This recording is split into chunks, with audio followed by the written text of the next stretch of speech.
नमस्कार दोस्तों, स्वागत है प्राइम टाइम बकवास के एक नए वीडियो में। तो दोस्तों, आपने न्यूज़ में देखा ही होगा कि हमारा जो भिखारिस्तान है पड़ोसी, वो और सऊदी अरब और तुर्की ने एक नया डिफेंस पैक्ट साइन किया है। बहुत मज़ेदार चीज़ है ना। तो आज हम उसी पे चर्चा करने वाले हैं। वीडियो को अंत तक देखिएगा और बहुत ज़्यादा मज़ा आने वाला है। तो सबसे पहले आपसे रिक्वेस्ट है, प्लीज़ चैनल को सब्सक्राइब कर लें, एक सपोर्ट कर दें मुझे। वीडियो अगर हो सके तो लाइक कर देना और शेयर कर देना। तो आइए सबसे पहले समझते हैं कि ये डिफेंस पैक्ट है क्या। 7 अगस्त को पाकिस्तान, तुर्की और सऊदी के लोग बैठे मक्का में और एक डिफेंस पैक्ट साइन किया। इसमें ये कहा गया कि इन तीनों देशों में से किसी एक पर भी अगर हमला होगा, मिसाइल अटैक होगा या आर्म अटैक होगा, तो वो इन तीनों देशों पे आक्रमण माना जाएगा और तीनों देश मिलके उस देश पे हमला कर दें। जस्ट लाइक नेटो, जैसे नेटो में है ना कि किसी एक पे हमला हुआ तो पूरा नेटो कंट्रीज जो भी हैं उस पे हमला माना जाएगा। तो वैसे ही यहाँ पे नेटो का लाइट वर्जन बनाने की कोशिश की गई है। हालांकि देखो, इसमें क्या है, पाकिस्तान, तुर्की और सऊदी अरब का ना, तीनों का अपना अपना बेनिफिट देखे हैं तीनों यार, कि मेरे को क्या चाहिए, मेरे को क्या चाहिए, मेरे को क्या चाहिए और क्या मिल रहा है। लेकिन सबसे तेज तो पाकिस्तान चल रहा है। अब देखो, एक एक करके समझते हैं कि तीनों को क्या चाहिए और क्या, मतलब इस ग्रुप से क्या मिलेगा तीनों को। सबसे पहले हम सऊदी पे आते हैं। तो सऊदी के पास क्या है, पैसा है, बट उसके पास डिफेंस उतना अच्छा नहीं है, मिलिट्री पावर उतना अच्छा नहीं है। तुर्की के पास मिलिट्री स्टेब्लिशमेंट अच्छा है, इन द सेंस की टेक्नोलॉजी वाइज ड्रोन वगैरह, मिसाइल वगैरह ठीक ठाक बनाते हैं और उसका अच्छा अच्छा खासा मैन्युफैक्चरिंग है। पाकिस्तान के पास क्या है, कहने के लिए नंबर 1 आर्म्ड फोर्सेस हैं, आर्म्ड फोर्सेस गजब बेइज्जती है। न्यूक्लियर वेपन है जो कि हमेशा वो धमकाता रहता है। तो तुर्की के पास न्यूक्लियर वेपन नहीं है और सऊदी के पास न्यूक्लियर वेपन नहीं है। तो इन दोनों के पास, इन दोनों को लगता है कि अगर मैं पाकिस्तान के साथ रहूंगा तो न्यूक्लियर वेपन रहेगा तो हम भी किसी को धमका सकते हैं। हालांकि पाकिस्तान बहुत धमकी दिया इंडिया को भी कि मेरे पास न्यूक्लियर वेपन है, 2-2 किलो का, 250-250 ग्राम का है, हम फेंक के मार देंगे। गजब टूबीबाज आदमी। इतनी बार तो इंडिया ने पेला उनको, कभी उनका न्यूक्लियर बम निकला नहीं। इन दोनों को तो मिल गया। देखो, अपना अपना अपना एम्बिशंस है तीनों कंट्री का।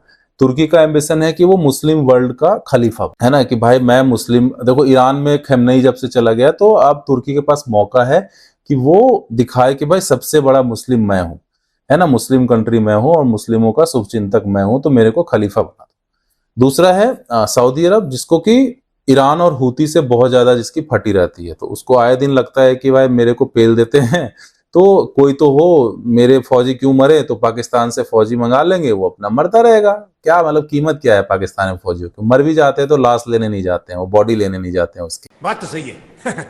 पाकिस्तान को चाहिए कटोरे में भीख, तो वो भीख उसको सऊदी अरब दे देगा। सऊदी अरब के पास पैसे की कमी नहीं है।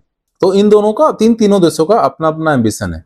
बट सबसे मजेदार कैरेक्टर जो है ना, वो हमारा पाकिस्तान ही है। तो हम सबसे ज्यादा डिटेल में चर्चा उसी पे करने वाले हैं। तो देखो, पाकिस्तान क्या कर रहा है, उसको सबसे ज्यादा जरूरत है पैसा का यार। देखो, उसका जो इकोनॉमी है ना, वो आईएमएफ के लोन से चलता है। अभी भी देखो 1.1 बिलियन सैंक्शन किया है आईएमएफ ने पाकिस्तान को, और करता रहता है। यूएस का फंडिंग अलग चलता है, पाकिस्तान का आईएमएफ से फंडिंग अलग चलता है। प्लस जो कर्ज लेता है दूसरे देशों से, सऊदी अरब से कर्ज लिया इसने, यूएई से कर्ज लिया, जो अभी यूएई ने बोला भाई मेरे पैसे वापस कर दो, है ना। अभी अभी आई थिंक 1.5 मंथ पहले यूएई ने बोला मेरे तुम पैसे वापस करो, तो पाकिस्तान भागा भागा सऊदी के पास गया कि अब्बू अब्बू मेरे से पैसे मांग रहा है। तो सऊदी ने पैसे दे दिए पाकिस्तान को, ये ले, उसको दे दे। तो पाकिस्तान से शायद उसका सेटलमेंट हो गया। तो पाकिस्तान को चाहिए फंड, और फंड के लिए वो अपनी फौज बेच देगा, अपना सब बेच देगा भाई। देखो, जैसे कश्मीर का जो इलीगल कब्जा था, वो थोड़ा सा हिस्सा उसने चीन को दे दिया। क्यों दे दिया? पैसे के लिए दे दिया, जो सीपेक वाला उनका चल रहा था। वैसे ही पाकिस्तान को पैसा चाहिए, पैसा के लिए वो कुछ भी बेच सकते हैं, देश, जमीर, जिस्म है ना, सब बेच देंगे वो। तो उनका कोई वो हैसियत है नहीं। आप सिंपल सा चीज सोचो कि अगर सपोज कल इंडिया ने हमला कर दिया पाकिस्तान पे, तो क्या तुर्की खुल के आएगा लड़ने के लिए, या सऊदी अरब क्या डायरेक्टली वॉर में इन्वॉल्व हो जाएगा? मुझे नहीं लगता। या सऊदी अरब पे कल ईरान हमला कर देता है, या हूती आए दिन बम बरसाता रहता है, वो हमला करता है, तो क्या पाकिस्तान की फौज जाएगी वहां लड़ने के लिए? मतलब प्रैक्टिकल लगता है आपको? क्या पाकिस्तान में इतनी हैसियत है कि वो जाके दूसरे देश में लड़ाई करे? मुझे नहीं लगता, मुझे नहीं लगता, मुझे नहीं लगता। आपको अगर ऐसा लगता है तो कमेंट में प्लीज बताएं कि क्या इससे किसका फायदा होने वाला है? इससे पाकिस्तान का फायदा होने वाला है सबसे ज्यादा, या इससे तुर्की का फायदा होने वाला है, या इससे सऊदी अरब का फायदा होने वाला है? देखो, एक साइन करना, एक एग्रीमेंट पे साइन करना इज डिफरेंट थिंग। वो बहुत इजी है, मतलब साइन कर लिए, बट उसको प्रैक्टिकली ऑन ग्राउंड इंप्लीमेंट करना वो उतना ही ज्यादा टफ होता है। आप कैसे प्रैक्टिकली इंप्लीमेंट करोगे? सपोज मैंने कहीं कुछ भी साइन कर लिया और कि भाई चलो ये रोड हम बनाएंगे, अब मेरे पास फंड नहीं है यार, मैं कहां से बनाऊंगा? तो पाकिस्तान के पास फंड नहीं है, वो कर्ज पे ही चलता है, उसकी इकोनॉमी कर्ज पे चलती है। अगर पाकिस्तान का फाइनेंस मिनिस्टर कल मांग लेता है पैसा पाकिस्तान के प्रधानमंत्री से, तो पाकिस्तान का प्रधानमंत्री बोलेगा आईएमएफ को फोन लगाओ, आईएमएफ को फोन लगाओ।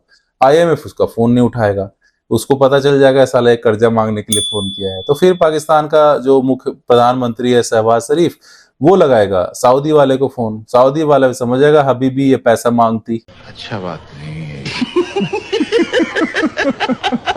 कभी चाइना से मांगेगा और कभी ट्रंप से मांगेगा, तो किसी से ये पैसा मांगेगा और अपना काम चलाएगा। और इन दोनों को चाहिए कि भाई चलो एक, जैसे हमारे यहाँ होता है ना कि कोई गाँव में जाओगे तो एक आध आदमी होता है सामान वामान उठा के इधर उधर करता है, उसको हम लोग थोड़ा बहुत पैसे वैसे दे देते हैं। मतलब जो इकोनॉमी, मतलब कोई डिसरिस्पेक्ट नहीं बोल रहा हूँ कि हाँ उससे गलत काम करा रहे हैं, उसके बदले में पे किया जाता है। तो वैसे ही पाकिस्तान एक मजदूर है इन दोनों के लिए, और या लठैत बोल सकते हो, हमारे यहाँ देसी भाषा में बोलते हैं ना लठैत है। तो इन लठैत को कुछ पैसे दे देगा सऊदी अरब या तुर्की, और बोलेगा बदले में तुम मेरे लिए लाठी खा, है ना, कि अगर हुती या ईरान कल अटैक करता है तो तू अपने फौजी भेज, उनको शहीद करा, तुझे बॉडी भी तो वापस नहीं ले जाती, जैसे करगिल में इतने लोग मरे, तो ये बॉडी वॉडी नहीं लेगा इनके आप, क्योंकि इनको छिपाना है ना कि भाई मेरे यहाँ कोई मरा ही नहीं। इनका सबसे बड़ा प्रॉब्लम क्या है, ये एक्सेप्ट नहीं करते हैं ना, इनको कोई अपने फौज के लिए चिंता है। मतलब मेन जो है मुनीरवा बैठा हुआ, वो जो कहेगा सो होगा, नीचे जो फौजी वौजी उनकी कोई इज्जत नहीं है। तभी तो देखो आए दिन अफगानिस्तान बॉर्डर पे या बलूचिस्तान वाले एरिया में अभी वीडियो वायरल होता है, मतलब तो आप देख सकते हो उसमें कि ये अपना पतलून टांग देते हैं, टोपी ओपी लगा देते हैं ऐसे, जो क्या बोलते हैं इसको, बंकर बंकर बना के, और खुद गायब हो जाते हैं, क्योंकि वहां के फौज को भी पता है कि अगर मैं फंस गया तो मुझे कोई बचाने आने वाला नहीं। तोबा तोबा, थारा मूड खराब कर दिया। है ना, इंडिया नहीं है कि भाई अभिनंदन को तुम्हारे यहाँ अभिनंदन गिरा और वो उसके लिए हम वार्निंग दे दिए तुमको कि तुम इसको कल तक छोड़ दे बेटा, नहीं तो फिर परसों से अंजाम भुगत लो। कोई भी अटैक करो आतंकी तो उसका रिटेलिएशन होता है। पाकिस्तान में ऐसा कुछ नहीं है, मर गए वहां पे कूड़े के भाव मिल जाते हैं। फौज भी और उतनी करप्ट भी है, जैसे हमारे यहाँ का फौज पुलिस सिस्टम बोल सकते हैं कि करप्शन है, बट फौज में ऐसा करप्शन नहीं होता हमारे वहाँ। हर चीज करप्टेड है, मतलब हर इंसान करप्ट है वहाँ पे। स्पेशली जो ये पंजाबीज हैं, पाकिस्तानी पंजाबीज, वो सबसे ज्यादा करप्ट है ना, और पूरे पाकिस्तान पे कब्जा है इन पंजाबी लॉबीज का। तो पाकिस्तान इसमें, आपको क्या लगता है कि पाकिस्तान क्यों आया है इसमें, या पाकिस्तान को क्या फायदा है, या सऊदी अरब को क्या फायदा है, या तुर्की को क्या फायदा है? आप अपना कमेंट बॉक्स में डाल सकते हैं और हम उस पर चर्चा करेंगे। और बहुत ज्यादा मुझे नहीं लगता कि प्रैक्टिकली ये चीज ग्राउंड पे बहुत ज्यादा इम्प्लीमेंट होगा। तो आप अपना राय जरूर रखें, और प्लीज चैनल को सब्सक्राइब कर लें, वीडियो को लाइक कर लें, और बेल आइकन दबाना ना भूलें। जैसे सबसे बड़ा देखो आयरनी मोमेंट क्या है इसमें, कि अभी रेड सी में ना एक शिप जा रहा था, उस पे 3 पाकिस्तानी थे, और उस पे हूतियों ने अटैक किया, है ना, और निपटा दिया 3 पाकिस्तानी को। तो बदले में पाकिस्तान ने क्या कर लिया, या तुर्की ने क्या कर लिया, या सऊदी अरब ने क्या कर लिया? कुछ नहीं किया, क्योंकि इनकी औकात नहीं है करने की, या ना इनके अंदर दम है कि ये किसी और पे अटैक कर देंगे। ये अपना डिफेंस कर लें, इनके लिए वही बहुत बड़ी बात है। इनका खुद का डिफेंस नहीं होता। ऑपरेशन सिंदूर में देख लिया आपने इनके डिफेंस सिस्टम का क्या हाल हुआ था। ये खुद का पीठ ऐसे से थपथपाते रहते हैं कि 6-0 कर दिया, 11-0 कर दिया, 12-0 कर दिया, घोड़ा कर दिया, लहसुन कर दिया। तो प्रैक्टिकल नहीं है, ये कैपेबल ही नहीं है खुद का डिफेंस करने के लिए। खुद का मुल्क चल नहीं रहा है और ये दूसरे मुल्क का प्रोटेक्टर बन रहे हैं। तो जो कंक्लूजन है दोनों पाकिस्तान, अरब, सऊदी अरब या तुर्की आपस में पास क्यों आ रहे हैं? तो सिंपल सा चीज़ है, मुझे जहाँ तक समझ में आता है कि सऊदी अरब को चाहिए भाई डिफेंस का थोड़ा सा प्रोटेक्शन, थोड़ा सपोर्ट, और पाकिस्तान को चाहिए अपनी इकोनॉमी को चलाने के लिए थोड़ा सा पैसा, भीख। तो इसलिए करीब आ रहे हैं। और तुर्की को बेसिकली क्या है, मतलब पाकिस्तान उसको चाहिए कि भाई मेरा जयकार हो, मैं कहीं अलग थलग ना पड़ जाऊं तो मैं भी घुस जाता हूं इसमें। तो ऐसा नहीं है कि कोई पेलेगा कंट्री इन तीनों में से किसी एक को तो कल ये बचाने आ जाएंगे, तो ऐसा कुछ होने वाला नहीं है। और पाकिस्तान के पास कोई न्यूक्लियर वेपन है नहीं, वो सब अमेरिका के कंट्रोल में है।